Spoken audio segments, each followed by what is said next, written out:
भैया नमस्ते। आप लोगन के प्रणाम बा भैया। कई दिन से कोनो वीडियो ना आयल हमारा चैनल पे और आज एगो नया वीडियो लेकर आयल बानी।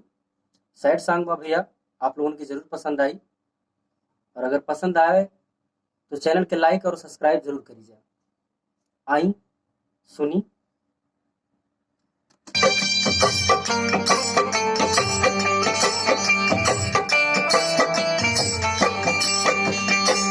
जमाना में प्यार के कदरिया न होला हो। जमाना में प्यार के कदरिया न होला हो। प्रीतिया लगावला से दर्दिया ही होला हो।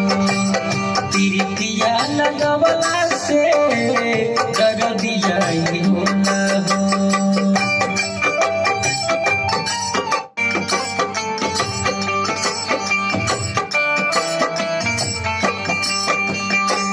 जमाना में प्यार के कदरिया न होला हो।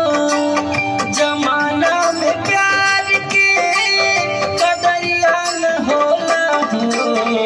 प्रीतिया लगावला से दर्दिया ही होला हो। प्रीतिया लगावला से दर्दिया ही होला हो।